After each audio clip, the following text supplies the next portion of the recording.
Alright guys, welcome to the Growth by Shawn podcast. Ellie Roberts here. I'm pretty excited. So Let's do it. I was thinking about how I wanted to introduce you because you are a lifelong friend, okay?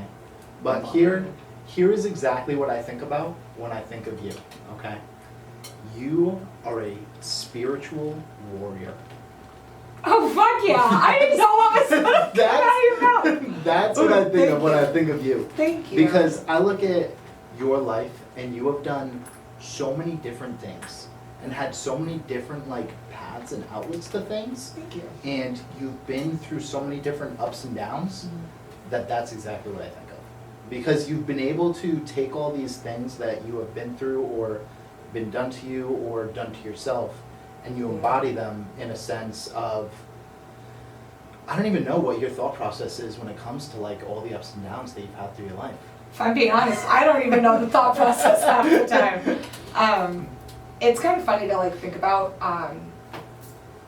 There was always one path that you thought, oh, I'll do this, I'll do that, X, Y, Z, here's my options. And when all of your options go to shit, you gotta figure it out somehow. I just kind of put one foot in front of the other, and you were talking about it before we started, where it's in 300 years from now, it's not going to matter. Nope. What I'm going to do today might matter a year from now, but 100 years from now, I'm not around anymore. If I'm still 126 years old, take me out. Yeah. I'll pay someone to take me out at that point. But that's why I just kind of realized it's bigger than just a moment, and regardless of what it is, I got to just roll. Well, I think of this almost buzzword in a sense that we have right now, which is legacy, okay? I've talked to a lot of people about legacy and what they want to leave behind and things like this, but then I think of who were the kings and queens of the BC? I don't know. I don't know. But they have trickled down enough to one of us today, right? And we have no idea who they are. We have no idea, did that wealth carry on? I don't even think that wealth carried on. So no matter how much money I'm gonna make or what I'm gonna do in 300 years, will it even matter? Will I create such an impact that is spread throughout everyone? Yeah. Maybe. But at the same time, I don't know. And it just gives me a freedom of I can just do whatever I want. I think it kind of does in a sense of your lineage and your family and what you create generationally, because the choices that your parents made affect you, the choices that their parents made affected them, which carried down to you. But I think in the grand scheme of things, what I'm doing here is not going to generationally necessarily make a change in anyone else's life outside of what I'm leaving behind for my own people. But then if you think back to it in the beginning of civilization, everybody's shit was everyone's. So we shared everything. And I'm true. a big believer in the world is ours, we got to take care of it. The planet is ours, we got to take care of it 100%. But I think in terms of what you're doing with your own life, unless you're choosing to make it affect other people, it's not going to have a broader scheme. Yeah. That's also why I don't work an office job, because what am I going to do, file papers all day? I can't do that. That's not going to do anything for the people after me. That would be the biggest torture of my life, is if I worked an office job. I don't think I would last one day. No, I know I wouldn't. I know I wouldn't. No. Especially being a gym teacher, elementary school, I play games all day long. Yeah. And then when it's nice out, we go outside. Yeah, and as you should. If I was to sit in a cubicle, which Godspeed to the people that do, you're doing something I could never bring myself to do. Yeah, sure, whatever. But not me. No, it's not me. No. Not my bad. Why don't you bring us to some of the defining moments throughout your life, and we can expand and unpack them. A couple of them. One or two that maybe you want to share. Okay. Ooh. Right. I've never really thought about this. So you can think about it, and props to you for taking the time to think about it. I'm a big Tony Robbins guy, right? I love Tony Robbins, okay? I want to impact as many people as Tony Robbins. I want to do what Tony Robbins does. I think it's fucking sick, okay? Because you're not wrong. He takes people that can be in the lowest of low to a point where they are suicidal and brings them out of it. Yeah. Okay? they did a study with Tony, okay? It was Stanford University, had done it for 3 years with him, Yeah. okay? They studied him and everyone that does his like 6-day immersion of Date with Destiny, Yeah. okay? And the Stanford unit of medicine, okay, had taken a bunch of people, a case study of people, and had looked at everyone that had suicidal thoughts, okay? And 40% of them with therapy and medication, 40% had gotten better, okay? 40 out of the 100%. Of that 40%, they got 50% better. So almost half of them got about half better, Yeah. okay? They took Tony Robbins, okay? And in a group of 2,500 people, it may be 12 to 20 that were suicidal, okay? Yeah. But of those 12 to 20, over the 3 years, so let's add it up to about 45, let's say 50 people. Of those people that had done that study with him for the 3 years, they got 100% better, okay? No suicidal thoughts. And they had done that study all the way past his seminar to where, up to a year after. So a year later, they were 100% better. Okay. No suicidal thoughts. As somebody who's had the suicidal thoughts, Yeah, yeah. you gotta roll with them when they come in. Yeah. And that is something that you mentioned therapy and medication. I love my therapist, I love my medication. I do not function without them. Yeah. But in terms of like people being open to receiving that, shout out to the people that were involved in that case study, because that's not something that's gonna be necessarily easy to do. No. But when you were talking about that, it also got me thinking about like, okay, pivotal moments in my life. Don't tell me why, but then I was thinking, well, when I was in like a really dark place, blah, blah, blah, but like that for me wasn't my pivotal part. Okay. Like when I was in high school, there was a huge dip in my mental health, and it was not a great time. I had to go to different outpatient treatments. I had to start different medications I didn't want to start, but that wasn't like that pivotal point for me. It didn't necessarily define like what I wanted to do or like what I wanted to be or anything like that, but it showed me that, okay, you got to take care of yourself. You can't just expect everything to go away, and you can't rely on other people to make sure that you're happy. Like you've got to make sure you're doing it yourself. But I'd have to say that my pivotal point, I have 2 of them, and they are incredibly integral in me figuring out what I wanted to do, or career-wise, and then what I wanted to do with my free time. For me, money's great. I don't give a shit if I'm gonna make the most. I work 5 jobs. I do my thing. I make $100,000 a year doing all of them. That's me, that's how I choose. Some people do that with 1. When I was in 5th grade, I had a science teacher. And my science teacher was also my math teacher, and I could not for the life of me understand surface area. All it is, you find the area of each side of an object, you add it together, that's your whole ass area. Could I figure that out at 11, 10 years old? No, I couldn't. And so she kept me in for recess one day. It wasn't a punishment, it was to like help me understand it. And I did. And her name was Mrs. Sutherland. Shout out Mrs. Sutherland, because she made me realize, oh my God, teaching is really cool. Understanding things is really cool. And like from that point on, I knew I wanted to be a teacher. I didn't necessarily know what I wanted to teach, but I was like, I know that that's what I want to do. I'm helping somebody do something each day. And then free time wise, it was now 2 years ago, July 1st. So we're just under 2 years. Let me preface this because I know you understand it, but there's listeners out there that don't. In the summer, my family lives on a small island in Mount Hope Bay in Rhode Island, and it's a generational thing. We've had it in our family for well over a century, and it's a big importance thing. And there was a fire that destroyed one of our houses there 2 summers ago, and that was like a big trauma thing for me, where I was like, I struggled with PTSD from it for a really, really, really long time. Like I couldn't have a rainy day, or I couldn't be around, like, even just like if we were just to sit around and like have a beer by the fire, like I couldn't do that. And it made me realize, like, why am I working my summers away? Why am I so focused on making sure everyone else is doing what they want to do when I'm not doing what I want to do? Like, I wanted to be with my family to work through that. I didn't give a shit about what else was going on. I was like, I want to be with my family, and I want all of my free time to be spent around the things I care about.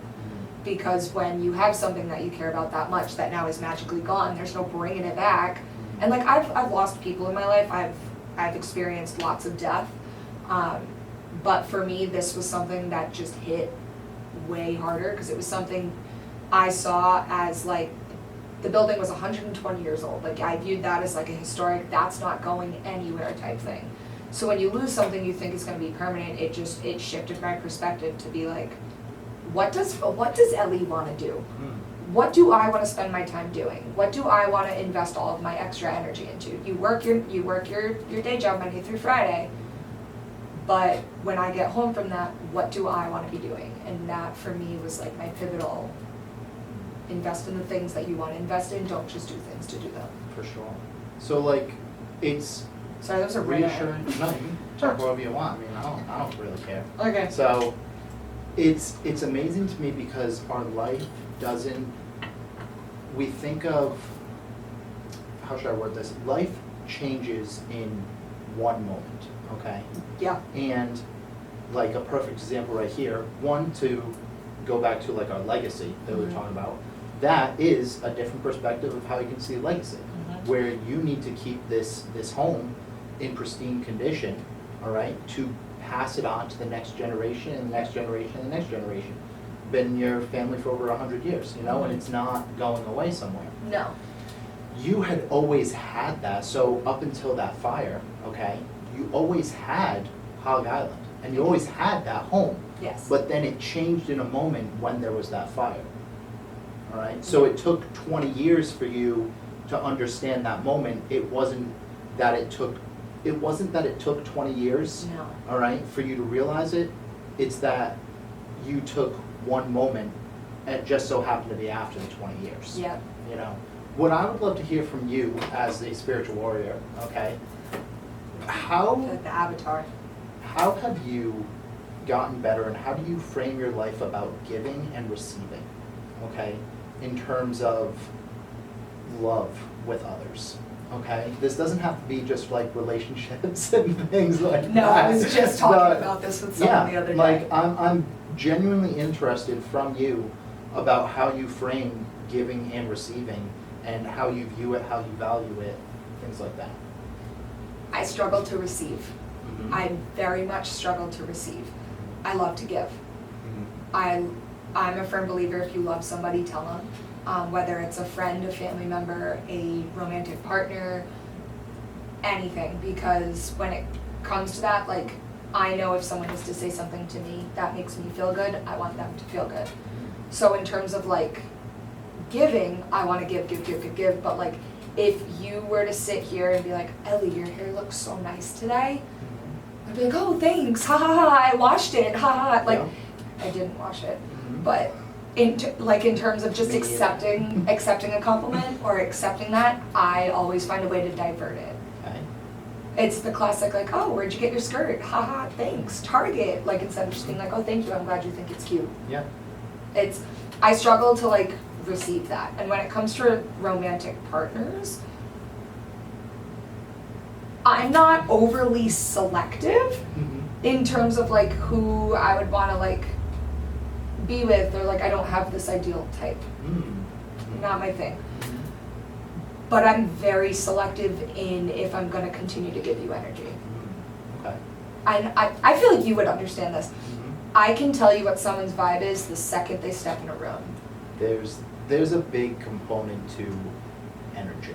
Yes. And how some people, when you walk into a room, everyone's drawn to that person. Mm-hmm. Because everything is energy. And it's hard to explain in a sense. But like, think about the people that you feel good about. Think about the people that you don't feel good about.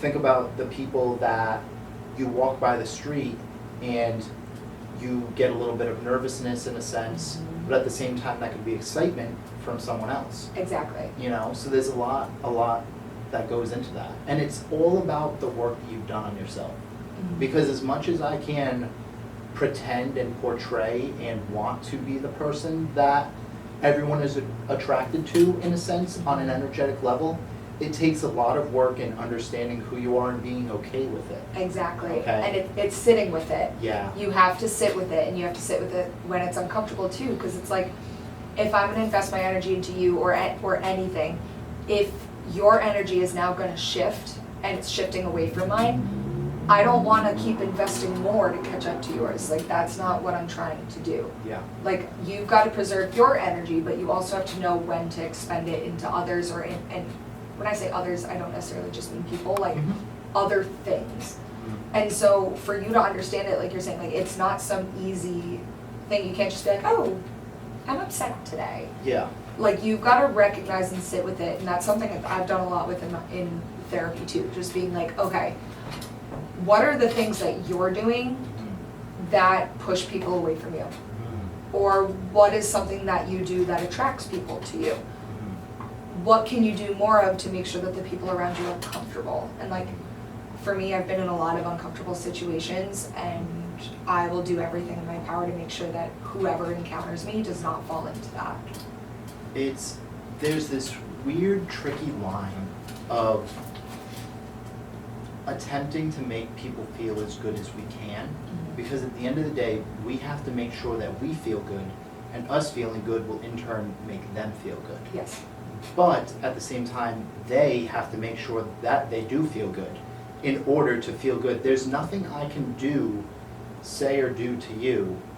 And this is a difficult concept, because when I think about this, there's so many different things that I could like do to you, right? I could punch you in the face. Go ahead. And that would be me hurting you, right? Yeah. But at the same time, if you're someone that believes that, no, like, this has nothing to do with you and everything to do with me, and reshape it and reframing that into I did this to myself as opposed to I did this to you, it can be a difficult concept, but we get out of this mentality of everyone did this to me and take full ownership of what we did to ourselves. Even if something happened to us that could be to the degree of inhumane, that is what is going to shape your life into who you are becoming and who you're supposed to be at the same time. Yeah. Which I feel like there's a lot to that, and I feel like there was a little bit of like a tangent in that. No, But that could be something to unpack though at the same time. mhm. And like, also a firm believer that everything that goes on around you and to you Mhm. is from the choices that you're making. Yes. Whether it's good or bad. Mhm. And also though that, okay, we're gonna jump back for a second to spiritual warrior, Mhm. okay? I am a very spiritual person, not necessarily in a religious sense. Mhm. I was not brought up in a religious household, I understand it. but I'm very spiritual in karma Mhm. and the universe and how it works. And what is meant for you changes over time, but everything will work out in itself. So like for me, the choices you make, you're supposed to be making. Mhm. Whether it's a terrible decision, like if I choose to drive my car off a highway, Mhm. okay, that's a terrible choice. I'm gonna injure myself and other people, but I'm gonna take something away from that choice. Mhm. And if that choice is now, oh, I died, okay, that's the choice. Yeah. But if I take that away as like, okay, X, Y, Z came out of this is what I can learn from it. Like, Mhm. I recently went through a total ass kick, like, in the face. And for me, I had to think about like, okay, what did I choose to do, or what did I choose to ignore when I saw that has now gotten me in this situation? Mhm. Because like we were talking about people's energy and what they're giving you, you're gonna notice when it changes. Mhm. You're gonna notice when that shift happens. And if you're choosing to ignore that, or to ignore something that doesn't align with your morals, you're now choosing the path of, okay, I'm not gonna get the most out of this. Mhm. Or I'm choosing to stay in something longer than I should. I'm now gonna get hurt. Mhm. And that's where that whole decision making that I kind of mentioned comes from. Like, you're choosing that, that's what's happening to you. Yeah, I think it can be put into something where like your belief system as well is what dictates a lot of the, not just decisions, Yes. but how you view those decisions. Like if you're someone that believes in coincidences, then coincidences may show up in your life more. But if you don't believe in them, then you realize that everything is happening for a reason, and it all just comes back to what you believe about. So what I want to go back to as well is, why do you have a difficult time receiving love? Honestly, I have no idea. I'm an only child. Like, I don't have to share the love with anybody else. I don't really know. I don't think it's necessarily like an intimacy problem. Like, I can be open and super honest with anybody. But I think in terms of like struggling to receive it, I think that comes from my perception of myself. And growing up, like, super competitive athlete, it was always like, I've got to be the best.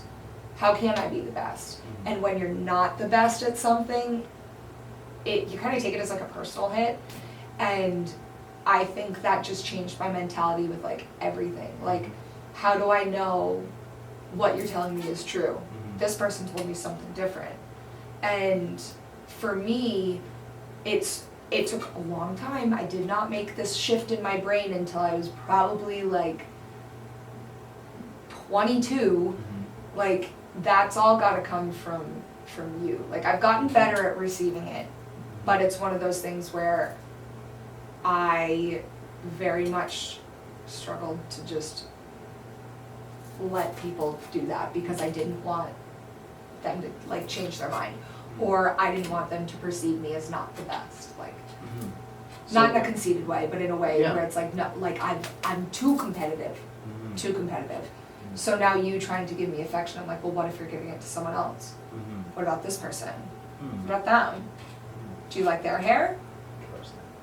So do you think that's something that has to do with like an abundance characteristic of you? Like, because there's enough love to go around to everyone. I can like your hair, but I can like Justin's hair as well. Justin's got better curls than I do. Justin's curls are really nice. But something like that, where there's so many people that can give you love, and there's so many people that you can give love to, just in different aspects. And so when I look at that, I wonder, let me ask you this. Are there certain, what is the story that plays on in your head that you believe about yourself? Not everyone else, but what do you tell yourself you are like?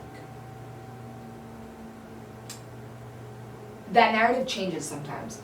So more often than not, I tell myself that I am a fun to be around person, that I light up a room when I walk into it, and that I am charismatic and funny.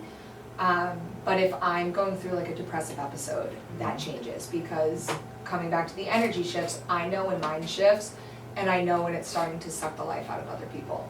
So like if I'm in a depressive low, it more so changes to, I don't want my energy to affect other people. I don't want I'm trying to find the right word. I don't want my lack of desire to affect their day. Like, it turns more of like an I'm the problem, not I'm the situation, if that makes sense. Yeah, it does. Like, because what happens with things like that, I think that's just like a self-awareness point that you have brought yourself to, where you're not supposed to be in a good mood every single day. No. First off. No. I don't think so. Maybe some people are. Honestly, I have no idea. If you are, But Godspeed. there's a quote that I forget who said the quote, but any feeling, and I'm gonna butcher the quote a little bit as well, but any feeling felt all the way through is true bliss. Okay. That's what the quote is, Yeah. in a sense. And so even if you're super, super angry or super, super sad, when you go and sit with it, and then you embody it, and then find a time to release it, then it will be gone. So, You know, as opposed to I'm gonna continuing piggyback to off that. holding. Yeah, go. no, you finish your thought, finish your thought. That's about the thought. Like, Okay. like if you're just gonna sit there and I'm not gonna be sad, I'm not gonna be sad, what are you gonna think of? You're gonna think of you being sad. Mhm. Don't think of, I've used this example 100 times, don't think of an elephant. What's the first thing you think of? An elephant. Exactly. Oh, So, like, I talk about this all the time. As much as you go and try not to think about something, that's what's gonna happen. And everything like this, and try to create the most perfect ambiance of things, but If really it's not gonna work. it's not gonna work, you know? I wanna get comfortable in this environment, at least do it, get the repetitions in. Yeah. And then as I progress, then I can go and have someone do it again. Yeah. And then that can be something that can go. So, yeah, I think we're good now. We're good now? Yeah. Okay, going back to your thought where you said when you find the time to release it.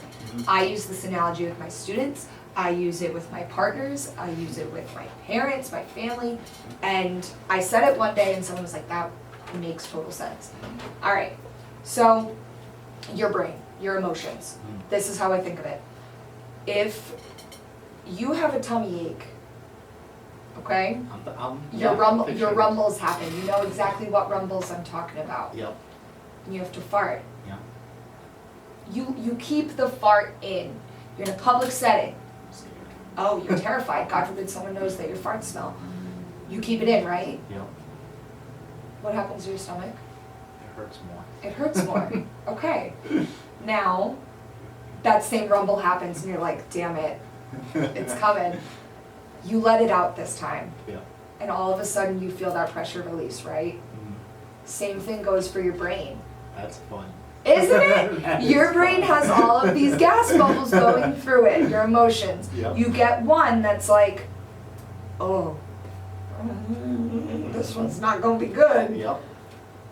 If you keep it in, it's gonna get worse. Mhm. If you let it out, now it's out in the open. And this is also something, spiraling back to therapy, that I talked with my therapist about. When I was going through like a lot of like suicidal things, she told me to tell someone, and not in a sense like, oh my god, I need you to get me help, but Yeah. like if we were just sitting, I would be like, Shawn, I really want to fucking kill myself right now. Mhm. Because now you're hearing it, I am hearing myself. Like, well, I'm gonna bring this up in a minute. Yeah. I don't know if you have one, but I have an internal like monologue in my head. Mhm. It goes 24 hours a day, it doesn't stop.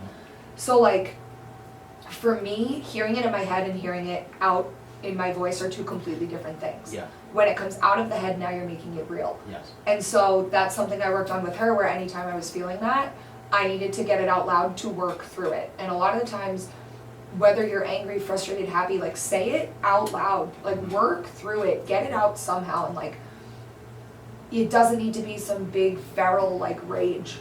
Just fucking like, hey man, I can't do it today. Like, alright, cool. Well, I'll sit here and we can do this, like whatever. But that's why holding it in, holding your farts in hurts your stomach, holding your emotions in hurts your head. And copyright it. Ellie Roberts fart theory. Okay. Yeah. There's a lot like this, the work I'm getting into now, where I am just on a path to help people. Like, as simple as it sounds. Like, some people do it for the wrong reasons, but I think I've put myself into a lot of suffering throughout my life, and no one did it but me. You know, I made myself suffer. And there are theories I had on why I suffered and why I wanted to make myself suffer. Maybe not in that moment, but looking back on it and Yeah. learning from it. You know, but one of my mentors and coaches right now, it talks about something called story work, where it's all about, we have all these stories in our head, right? And it's the same thing that you're talking about, okay? Yeah. Where we use this analogy of a story stuck in a head is like reading a book like this, okay?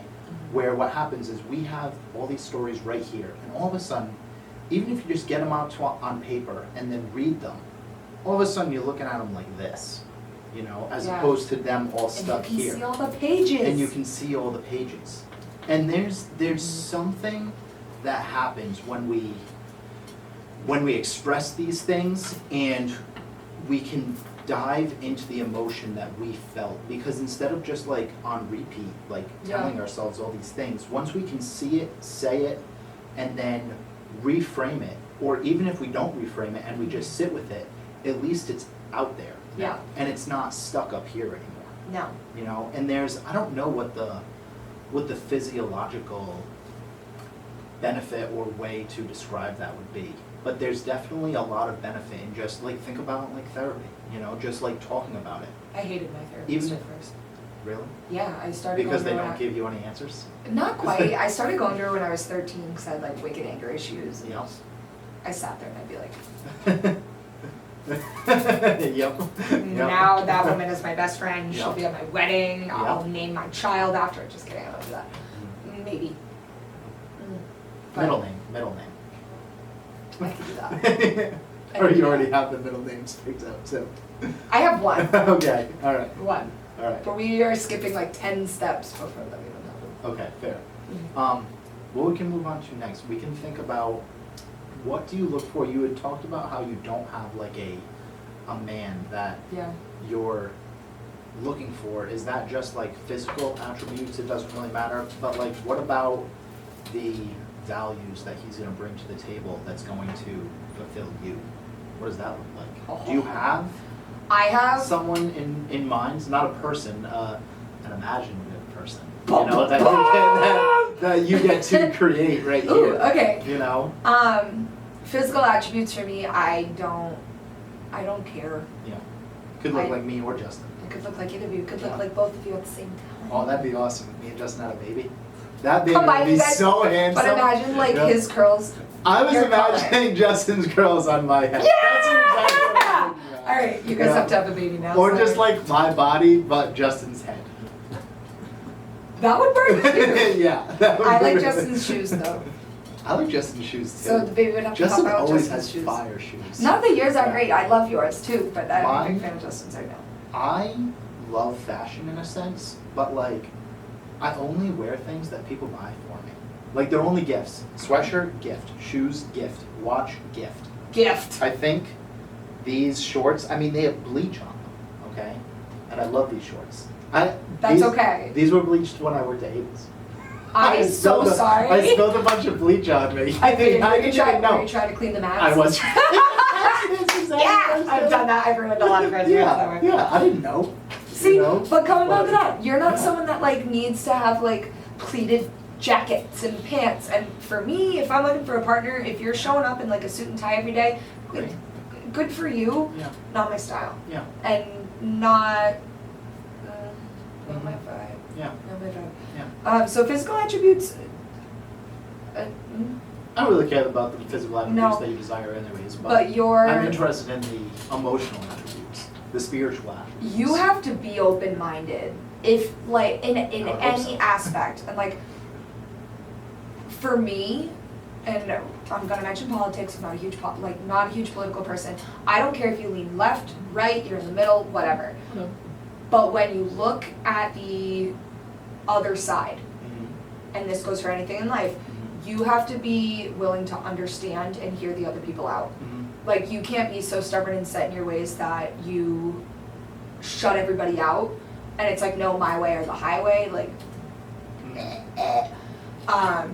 I'm funny, you have to be funnier. Ooh, okay.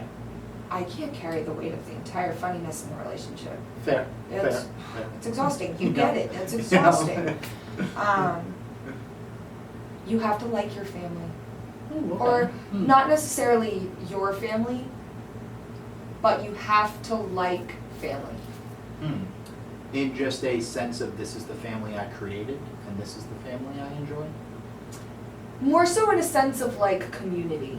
Okay, so what? So maybe community is a better word. Okay, Like for me, my family is the most important thing to me. Like Yeah. I go and I live with all of them all summer. yeah, I live 10 minutes down the road from my parents. Like family for me is the biggest thing. So like yeah. if you're somebody that maybe has a terrible relationship with their family, Mhm. that's okay. But if you are open-minded about mine and my relationship with mine, Okay.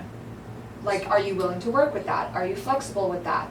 Are you somebody that views family as an impedance? Like, Sunday dinner again? yeah, like, oh, fuck. Yeah. No. But, so would you say that they have to do a little bit of work with their own family issues that they've had?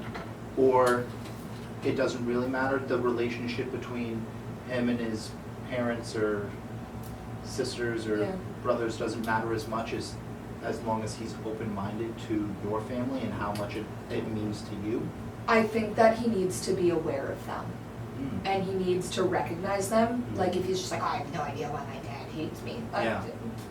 maybe you did something. Yeah, Like, Yeah. but that comes down to the whole, like, self-awareness thing. yeah. You've got to be able to, like, at least understand that there's a rift there. Mhm. And if there's, like, super hatred, resentment, okay, but are you willing to explain it to me? Mhm. Are you willing for, like, me to understand? Because, like, I would hate if I married someone and they only ever knew my family, but, like, I never got to know theirs. It's one thing if theirs Yeah. doesn't exist. Yeah. That's fine. Yeah, Okay. yeah, Oh, I'm sorry. it happened, yeah. But, like, it's one thing if they're like, oh, no, I don't want you to meet my family. I don't want you to meet my family. Like, Yeah. why? Why don't you want me to? Mhm. What happened that created that? Have you ever thought about patching that? But that's also, it ties in with the open-mindedness. Well, that's a lot of like the internal work that we do, Mhm. and another mentor that I have, he talks about like how wounds like that are like a spicy Thai dish, okay? I love spicy Thai.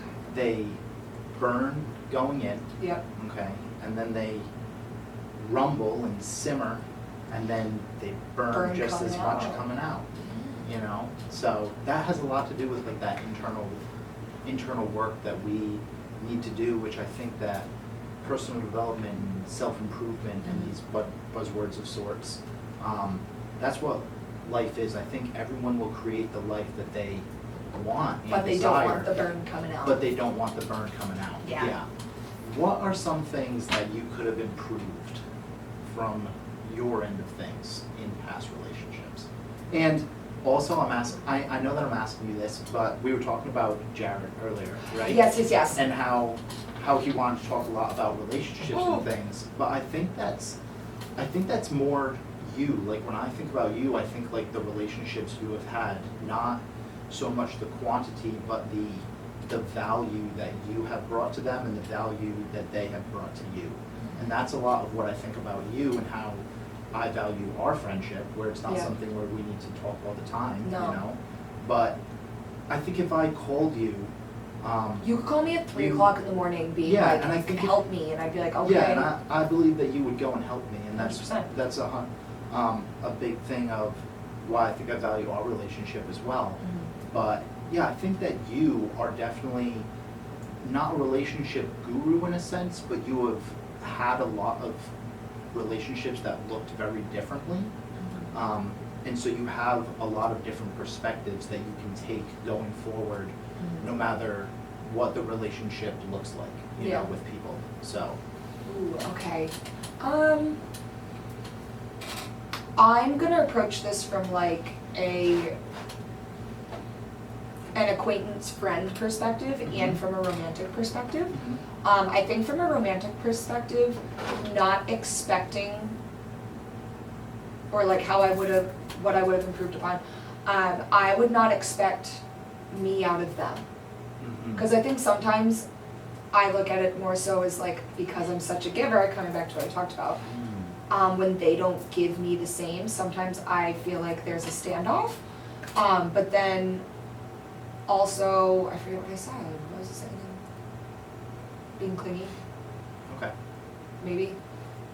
I forget if that's what it was. I forget what it was. Play it back, and if this is something totally different, oh well. I gotta learn to give space sometimes. Because I'm also someone though, like if I like your energy, I want you around all the time. Yeah, for sure. So it's like, I'm like, no, you have to eat, sleep, breathe me. So I'd probably use off on that, which I'm working on. Yeah. From an acquaintance standpoint, I'm gonna kind of switch this around and make it more so something I would tell my younger self. so that it would be improved for this point. Don't be so judgmental of other people. Okay. And not so much judgmental as like an ew standpoint, more so of like a, well, why did you do that? Why did you say this? Like, look at it more so of an, okay, well, that's their choice. If they didn't make that choice to hurt you, they didn't make that choice to come at you or spite you, because I feel like some of the friendships along the way fizzled out because I would hold a little bit of judgment. And not necessarily negative judgment, but just more so like people would get uncomfortable when I would question them. Because there's times where I would have friends, we're in the car, they choose to take exit 1 instead of exit 2, and I'm like, God forbid. I know, right? And I'm like, well, why'd you do that? And they're like, can you just like shut up for 5 seconds? I'm like, ha ha ha, sorry. Yeah. But you know. Yeah. Do you want to go down the relationship path or the acquaintance path? 'Cause Surprise me. Let's go down the acquaintance path. Hell yes. When you had talked about these things, you've gone to therapy for a long time. Do you ever find yourself, when you're in a friendship, of trying to fix this person in a sense, like using therapy techniques, or not even techniques, but a therapist's mind in your own relationships? In a way, and I don't do it to try to fix them. I do it in a sense where it's like, okay, you're approaching me with a struggle that you have going on right now. And this is my ADHD, and this is how it works. When they're when someone with ADHD is in a conversation, if there's something that is relatable to them, they'll interject with it. And so for me, if I have a friend that's approaching me with a situation or a scenario or doing something, I will always take my own experience and what I've done, and I will use it to try to help them. I understand that. Like if you were to come up to me and be like, Ellie, I just shoplifted from CVS and I didn't realize it. I put nail polish in my pocket, right? Like the end of the world. I'd be like, I know, but I would be like, all right, well, you're in a situation where you could either lie or tell the truth. When I was in that situation, I always chose the truth because it was easier to deal with repercussions, blah, blah, blah. Yeah. So I would tell you, like, hey, be honest and go back to the store. But it's not, yeah, like, or just be like, hey, I realized this was in my pocket, I'm really sorry. Like, oh, ooh. But for me, like, if a friend approaches me with, like, a situation where they're like, I don't like how this person is treating me, or I found out this person's talking behind my back, I've learned through, like, my therapy, you always have to confront things head on. You can't try to skirt around it. It doesn't make the problem go away. So, like, if it's something that's bothering you that much that you want to talk to someone else about it, talk to that person about it. And there's some people that don't like to hear that. And it's like, I'm fucking... Okay. Now I want to dive into the relationship side, okay? Because this is where my burning questions start to come that I'm looking to unpack, okay? Are we burning in the gut? In the beginning, Spicy tie. we talked about how you may struggle a little bit more with receiving love, right? When you talk about your romantic relationships, you say that you don't want to set up an expectation of them to give love in the same way that you give love. Yes. It's like they're opposite directions. Yeah. Okay. I want you to think of a mirror. Okay. It goes into the mirror, it reflects back out. Okay. You have two opposite directions right there. Okay. Yep. Yep. So it comes in, and you're like, nope, this is what I wanted to have happen, and now it's happening. No, abort. Yeah. And so you reflect it back. Okay. So when you have those two, like, conflicting things, it makes it very difficult in your own brain. Yeah. Because you want to receive that love, but it all comes down to your love languages. And if it's not coming in the way your body needs, you're not going to accept it. Like, it's going to be, not that you're not going to, but it's going to be much harder to, because it's not in the way that you need to have your needs met. So, like, the mirror takes it in, but it may not always absorb it. Then would it be more fair to say that things you could have improved on in past romantic relationships was communication? Definitely could have, Okay, for sure. I can be an over communicator, okay. so I think learning when to like, But Pump the brakes. I think of, okay, trouble receiving love, but want to receive love in a certain way. Was it that they were giving you love, that they thought that this is the way you would want to be loved, but there was a lack of communication on your end, this is how I want you to love me? for sure. Where is I don't know how to draw that line. It's tough. You know? I'm a people pleaser, Hmm. so I always get nervous that like I'm making people mad. Okay. And I've slowly stopped having that tendency. Mhm. But I think especially like when I was younger, I would be afraid to voice that and be like, oh well, I don't want them to take it as they're being a bad partner, or I don't want them to think I'm upset with them, so I'm just gonna brush it under the rug. Mhm. When it wasn't that at all, it's just I was afraid of like that being perceived. Was there a younger moment for you that you had first felt that? Where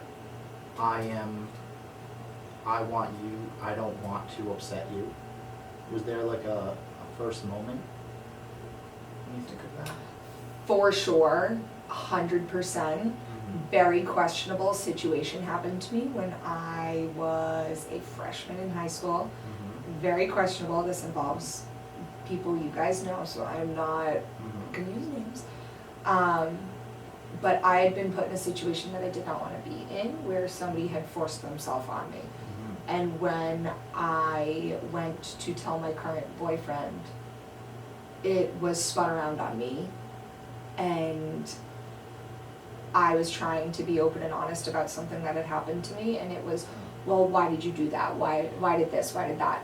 And when we decided to try to work through it, the ultimate ending ended up being, you're a terrible girlfriend, word for word. Mhm. And so for me, I was like, fuck, I never want to be called a terrible girlfriend again.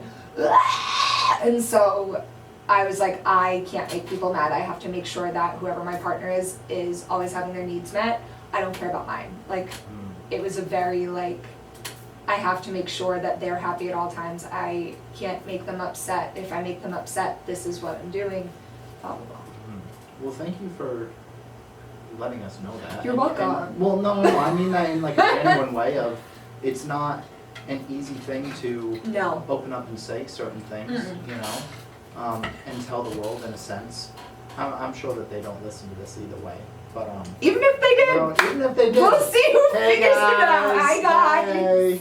No. So, It was just a very precarious situation, and I wish I could say that's the only time that's ever happened to me. It's not, but that's why I'm very much a people like.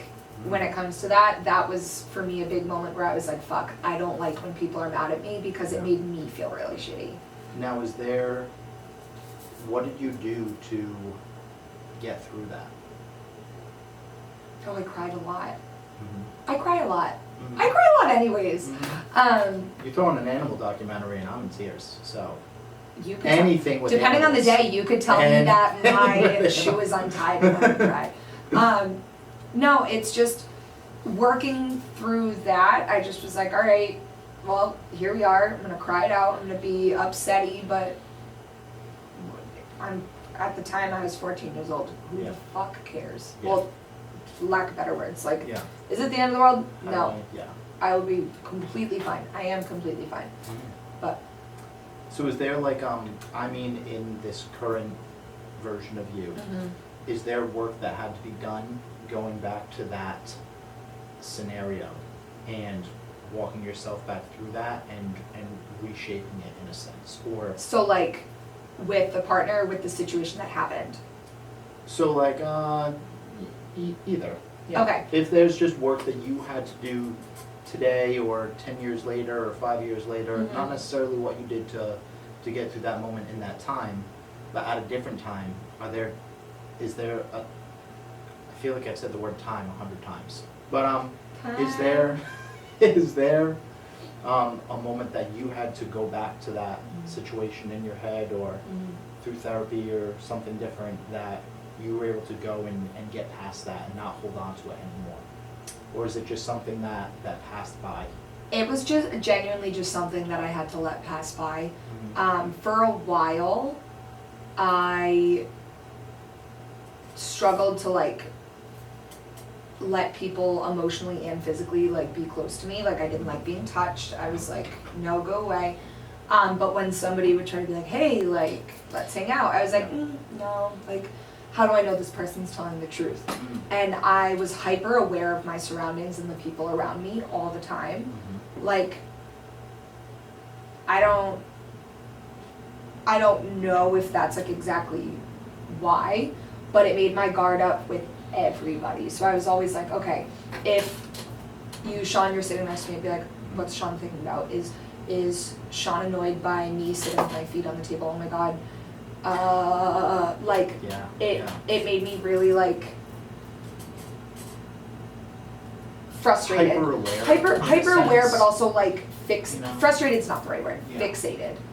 And so for me, when it came to like therapy and having to address like what I would be fixated on and what I was experiencing, it was all me being uncertain of myself. Mm-hmm. And that's when it kind of came down to it, because I would question like, well, what am I doing wrong to this person? Am I doing something they don't like? When it's like, it took a long time for me to finally understand, like, nah, I'm gonna do me, and I'm gonna do me the way I wanna do me, and if you like it, great. If you don't, great. Like, no shirt off my back. Yeah. But there was definitely a big uncertainty in like who I was and what I do. What is a time that you have been the most certain in yourself?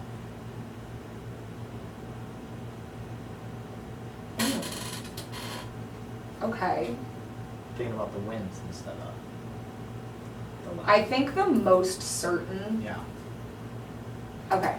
So, like I said, 2023 so far has been a shit show, to say the least. The most certain I have ever been in myself, my intuition is through the roof. Yeah.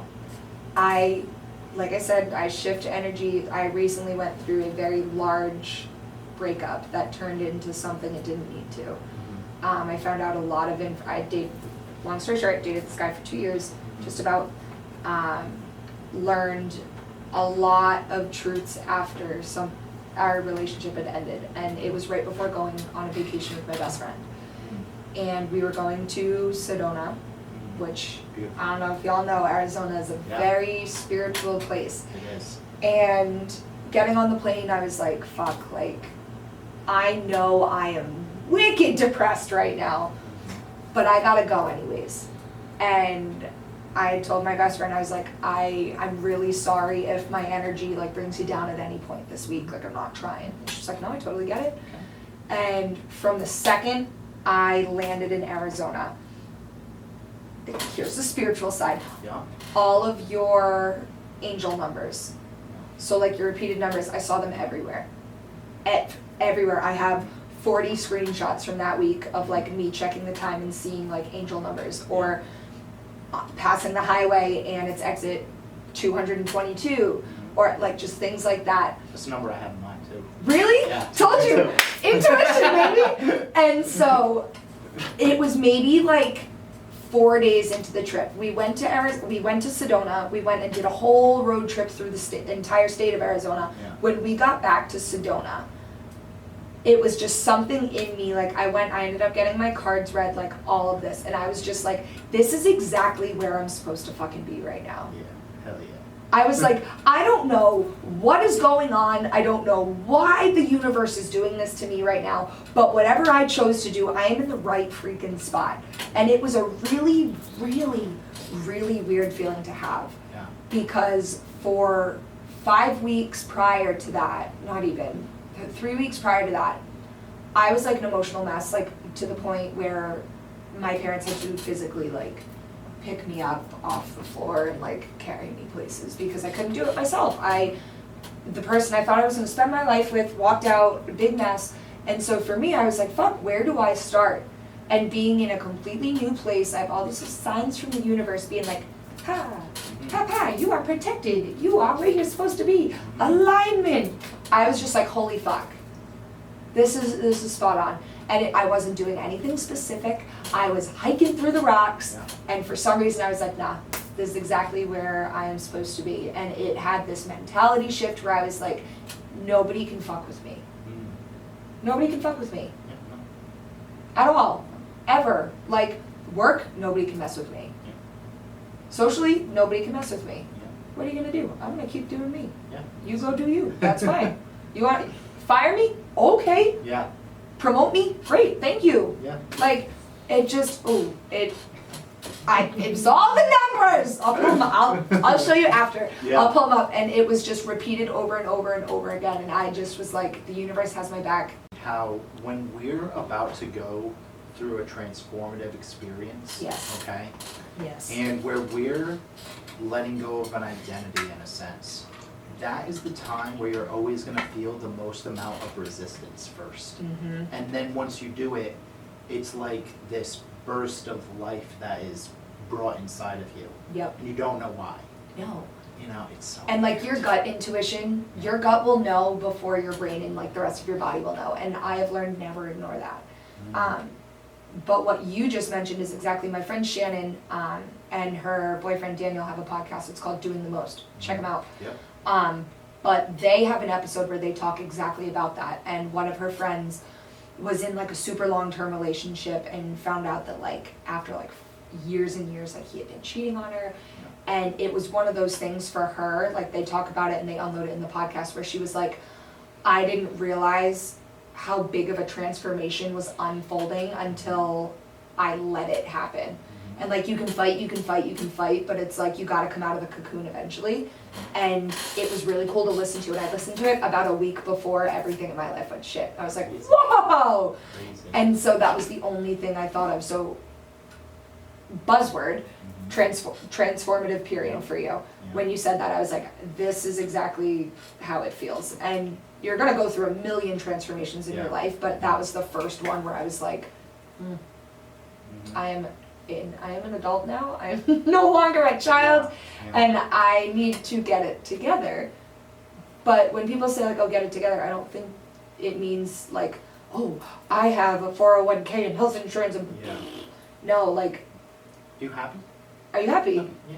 Mentally, are you like with it? Doing what you want to do? Yeah, like, are you okay? And I think that that's what I mean when I say get it together. Like, I don't mean like, get your shit together, Shawn. Like, no. I love these like transformative experiences and like that epiphany moment, right? It for that relationship for Shannon, or not for Shannon, but who she was interviewing. It's we look at it and we're like, oh, that 5 years, 10 years of my life, that's what shaped me to for this moment. No, it just took you 5 or 10 years to get to that moment. To get to that moment. That's it. Yes. You know, it was just that moment that changed things. It wasn't the 5 or 10 years that was happening. You know, it's just that one moment. It just took you that long to get there. It just makes you realize it. Like how we were saying earlier too, everything changes in a moment, and sometimes you just need that moment to be like, oh. Yeah. And like that weight you feel come off your shoulders when you know it's the right move is like the best feeling on the planet. Yeah. Like, oh my God, you suddenly feel like you're like, oh fuck, man, I didn't realize how heavy that was. Yeah. And it just feels really good. Yeah, it does feel really good. I always thought there was like, when I first started the podcast, I was looking for these people that I was going to be able to talk to and look for this like epiphany moment that was going to change everything. But I found that I could just have a different epiphany moment every single day.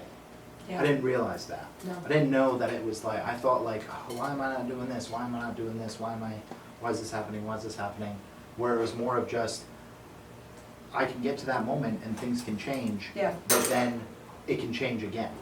You know, and it can change again, and I can have another one, and another one, and another one. Yeah. You know, I didn't realize that. No. So. It's 100 mini things a day. Yeah. And that's all it takes. Yeah. So the last question that I've been asking people, okay, is what, I've worded it differently each time, okay, but what, part of me wants to say, what do you think about when your head hits the pillow and you're laying down? But part of me also wants to say, what keeps you up at night? Do you want me to answer both? Yeah. Go ahead. They could be the same or different. I don't know. Okay, what keeps me up at night Yeah. is my parents dying. I don't ever want them to die because I love them, like more than anything in the world. They are my only family. I don't have Yeah. like brothers, sisters, anything. But that's like existential. When my head hits the pillow and I'm like, damn, I wanna fall asleep, I think about my dab pen and I just wanna shut my brain off and feel warm and fuzzy. And That's fair. that's what I think about. That's It's what I think. absolutely nothing intricate. Yeah, no. Death, feeling warm and fuzzy. Death and deaths. That's it. That's it. Alright, so like I was telling you, we have our last question. Oh, Okay. ha ha ha. Who comes from our last guest, Scarlett Stanhope, okay? Okay. She coaches others on money and their relationship with money and really just helping them become a version where they are enough, okay? But this is a fun question for you. If you could be any inanimate object, what would you be?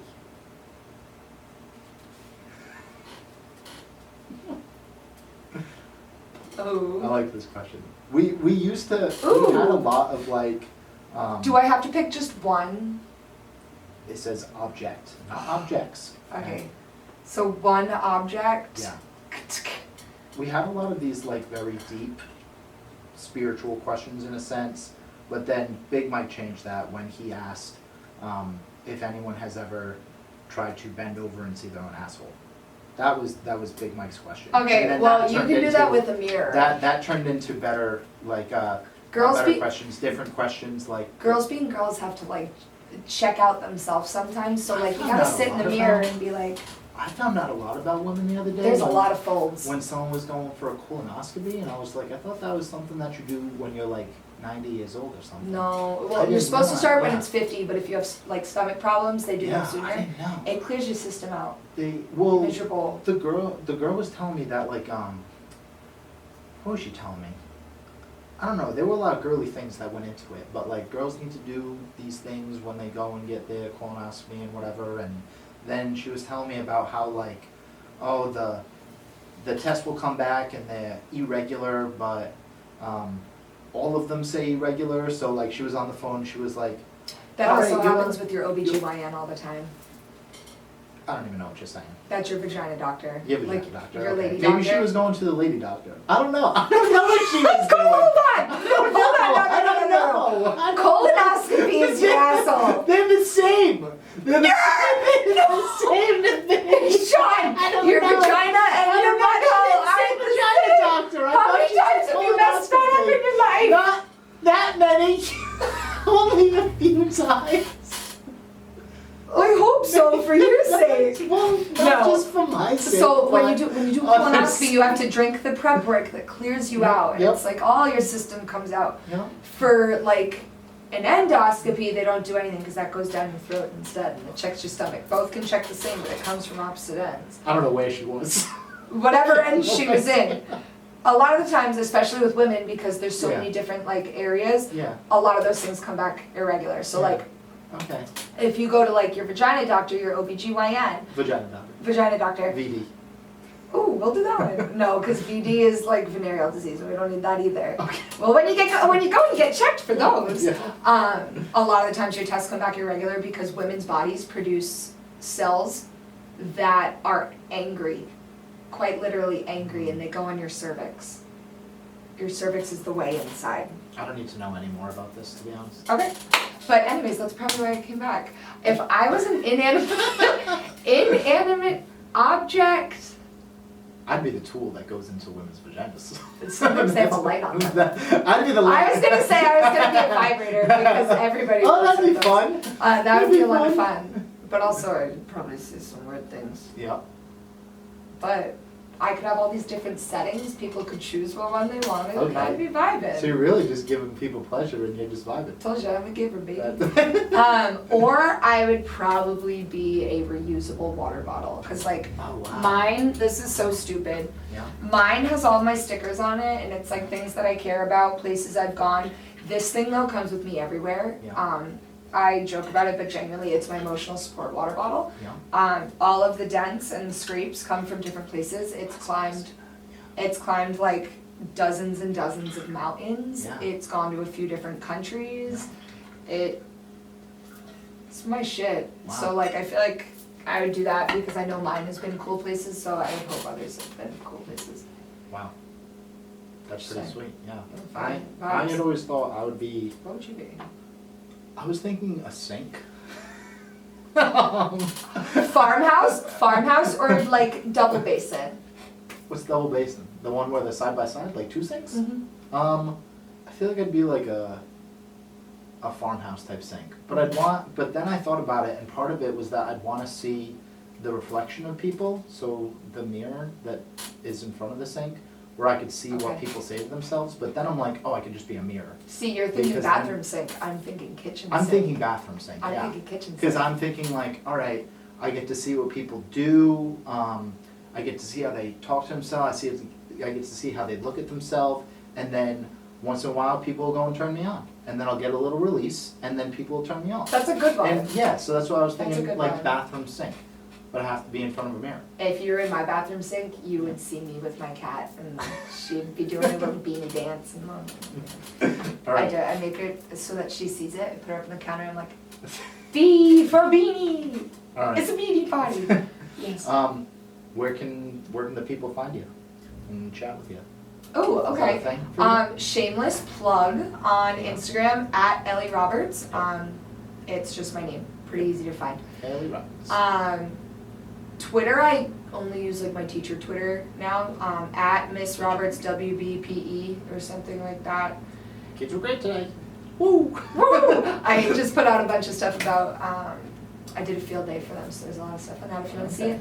And then Facebook is at Elizabeth May. I do it that way, so that way my students can't find me, but then they still find me on social media. Yep, yes. But yeah, Cool. hit me up, find me. I am always ready to answer a question. Quite literally anything. Very interesting individual. Bro, Yeah. Lots of life experience. a lot of different times. Yeah. Just different times. Yeah, But, so. no. All right, guys. Thanks for listening. Thanks for watching. Please like, subscribe, all that jazz, so. Thank you That's for it. having me. Peace. All right, Justin.